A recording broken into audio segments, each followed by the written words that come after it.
এবং ফল। মানুষের স্বভাব হলো এটাই যে তিনি নিজের প্রত্যেক পরিশ্রমের প্রতিফল প্রার্থনা করেন। বেশিরভাগ সময় এই ফলাফলের চিন্তা করতে করতে, কল্পনা করতে করতে উনি কর্ম করতে থাকেন যে আমি এই কাজটা করলে এই ফল পাবো। সেই সব কল্পনা করতে থাকেন যা না তার হাতে আছে, না আছে অধিকার, আর না আছে নিয়ন্ত্রণ। উনি শুধু নিজের কর্ম করতে পারেন।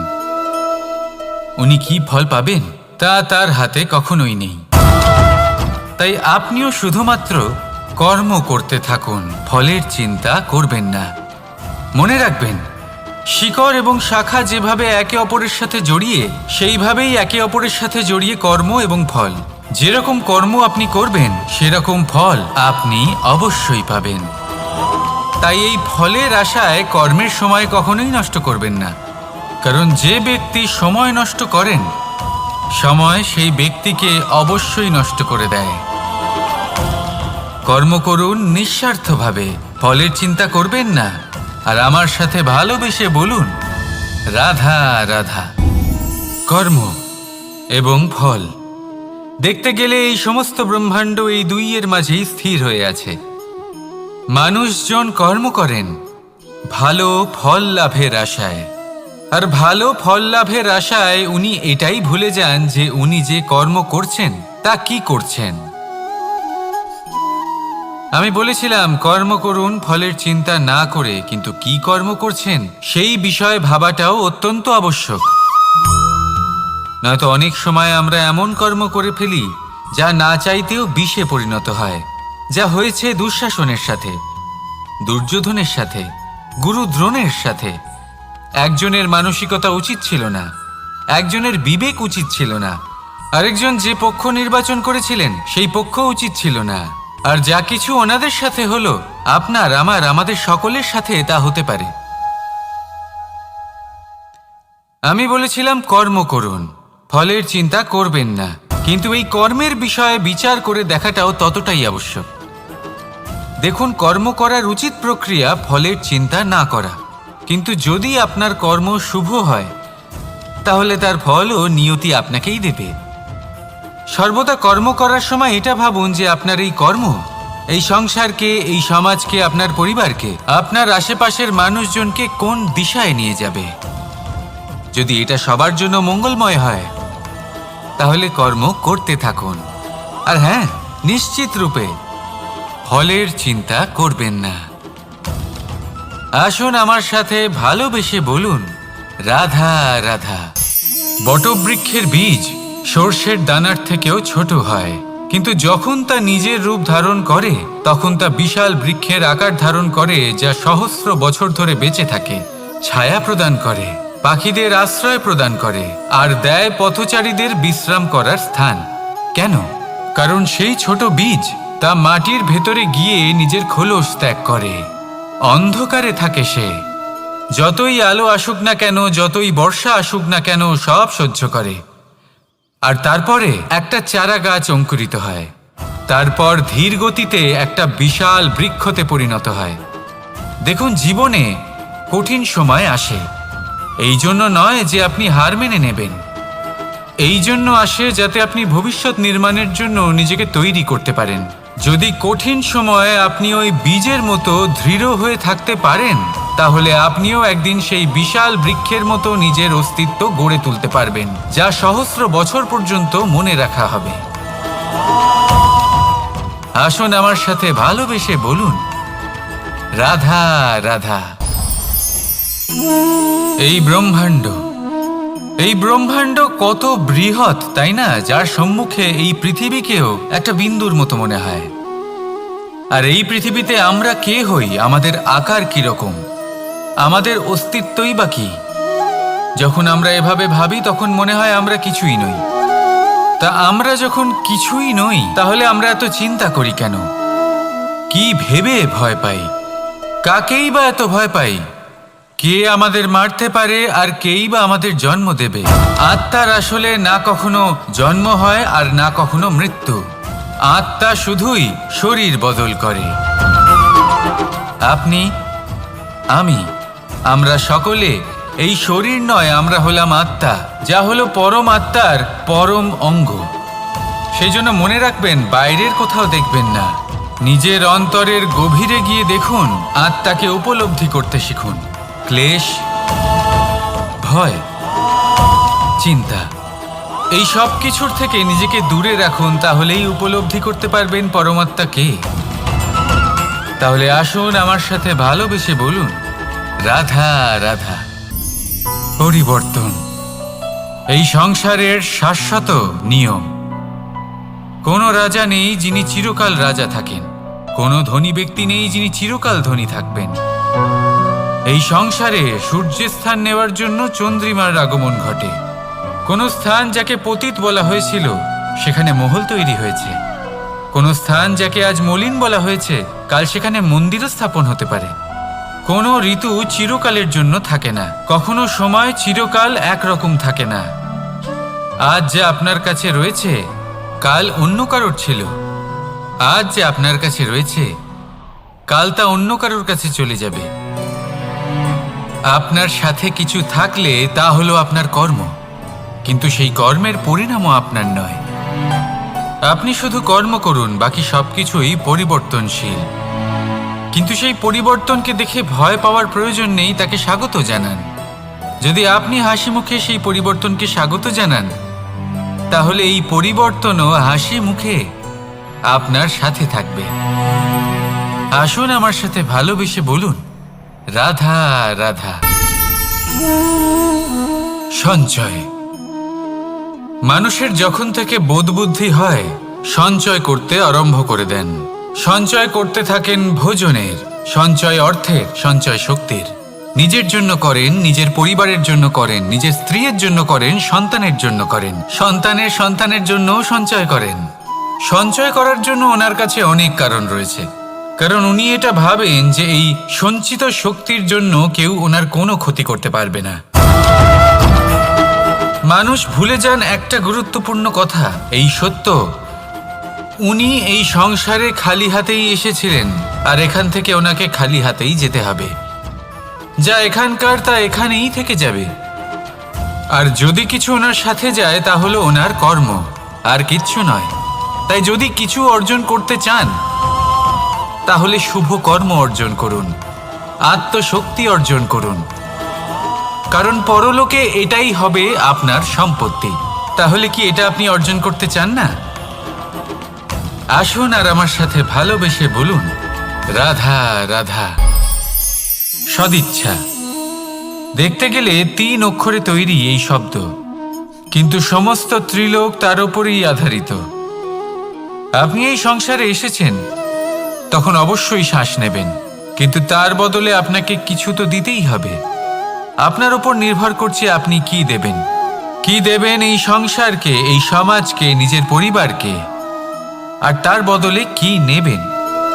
যশ নাকি অপযশ?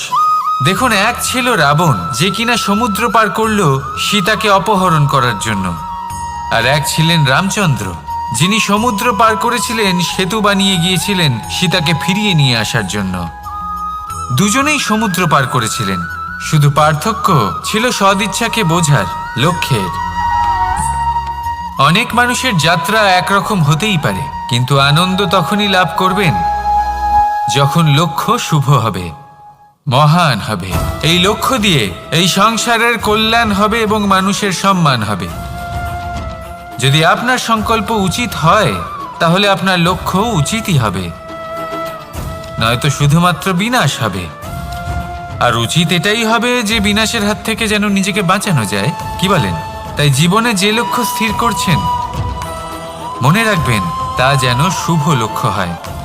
যদি এরকম হয় তাহলে আপনার যাত্রা, আপনার জীবন দুটোই শুভময় হবে।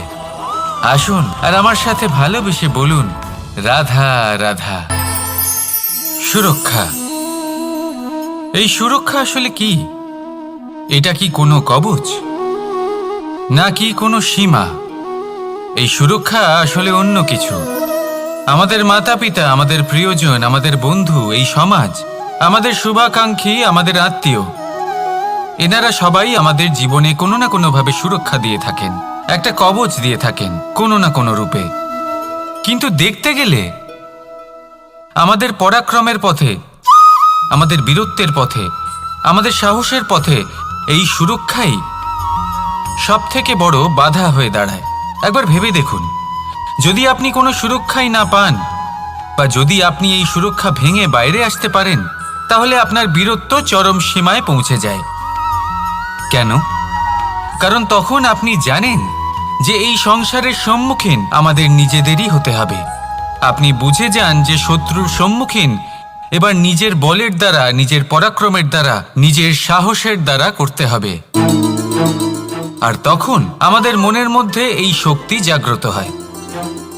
এই শক্তি অন্তরেই বসবাস করে। শুধু এটা চিনে নিতে হবে, একে জাগ্রত করতে হবে। আর এটা সুরক্ষা ভেঙে যাওয়ার পরেই সম্ভব হয়। আর যারা নিজের শক্তি সম্পর্কে জানেন, যিনি নিজেই জানেন তিনি কতটা শক্তিশালী, তিনি নিজেই নিজের সুরক্ষা কবচ চিরকালের মতো ভেঙে ফেলে দেন, ঠিক কর্ণের মতো। আর তারপরে দেখুন, আপনার পরাজয় হোক বা বিজয়ী হোক না কেন, সেটাই অনেক বড় হয়, সেটাই প্রশস্ত হয়ে থাকে। সেই জন্য ত্যাগ করুন নিজের ভয়কে, নিজের আশেপাশের এই সুরক্ষা চক্রকে ভেঙে ফেলুন। আর সম্মুখীন হন এই সংসারের নিজের শত্রু সম্মুখীন হন। পরাক্রমের এই অঙ্কুর, তা অঙ্কুরিত হওয়ার জন্য বীজের উপরের এই কবচ, এটা ভেঙে যাওয়া অতি আবশ্যক। আসুন আমার সাথে ভালোবেসে বলুন, রাধা রাধা। যখন আমরা হাঁটতে থাকি আর আমাদের পায়ে কাঁটা বিঁধে যায়, তখন মুখ দিয়ে আহ বেরিয়ে আসে, কান্না চলে আসে, আর অনেক সময় অভিশাপও বেরিয়ে আসে। কিন্তু আমরা কি কখনো এটা এইভাবে দেখেছি, এইভাবে ভেবেছি যে আমরা যে পথে চলেছি সেই পথে কাঁটা বিঁধেছে, নাকি আমরা সেই পথ নির্বাচন করেছি যাতে শুধুই কাঁটা রয়েছে? নাকি আমরা এভাবে ভেবে দেখেছি যে এই কাঁটা আমাদের কষ্ট দিতে এসেছে, নাকি এটা আমরাই বিছিয়ে রেখেছিলাম? সাবধান থাকা উচিত ছিল, কারণ কাঁটা বিঁধলে যন্ত্রণা হবে, চিৎকার করে ফেলতে পারি, মুখ থেকে অভিশাপও বেরিয়ে আসতে পারে। কিন্তু এই অভিশাপ শুধুমাত্র আমাদের তরফ থেকে অভিশাপ হয়, সামনের ব্যক্তিটির ওপরও নির্ভর করে। এবার সেই ব্যক্তি যদি এমন হয় যে ফুল আর কাঁটা এই দুই সমানভাবে গ্রহণ করতে পারে, তার কাছে অভিশাপও বরদানে পরিণত হয়। শেষ পর্যন্ত ব্যাপারটা দাঁড়ায় ভাবনা, চিন্তা, দৃষ্টিভঙ্গির ওপর। কারণ আপনার এই ভাবনাই সত্যি হয়ে সামনে আসে। সেই জন্য এই ভাবনা, চিন্তা, মানসিকতাকে গুরুত্ব সহকারে দেখবেন।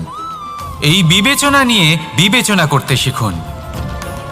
আমার কথার অর্থ হলো যে জীবনে যখন এরকম কিছু একটা ঘটবে, তখন ভেবে দেখুন যে এরকম কেন হলো। আপনি কি এমন কোনো কর্ম করেছিলেন যার কর্মফল এটা? এমন কোনো কাজ যা অনুচিত ছিল, অসত্য ছিল, যা অভদ্রতার কারণ ছিল? ভেবে দেখা প্রয়োজন। দেখুন, ইচ্ছে হলো আপনার যে আপনি কি করতে চান, ভাবনা আপনার, সত্য আপনার, জীবন আপনার, সিদ্ধান্ত আপনার। আসুন আর আমার সাথে ভালোবেসে বলুন, রাধা রাধা। সময়, এই সময় আসলে কি? এই সময় একটা সরল রেখা তো কখনোই নয়। সময় হলো একটা চক্র, যেখানে এর আদি সেখানেই হলো এর অন্ত, আর যেখানে তা শেষ হয় সেখান থেকেই তার শুরু হয়। এই সময় একটা অত্যন্ত বিচিত্র চিন্তা, বিচিত্র ভাবনা, একটা বিচিত্র বস্তু যা কেউ বুঝতে পারেন না। এই সময়ের লীলা, এর কোনো প্রমাণ নেই, কোনো জ্ঞান নেই, কোনো পরিমাপ নেই। শুধু এটুকু আমরা জানতে পারি, যেখানে শেষ হবে সেখান থেকে একটা নতুন সূচনাও হবে।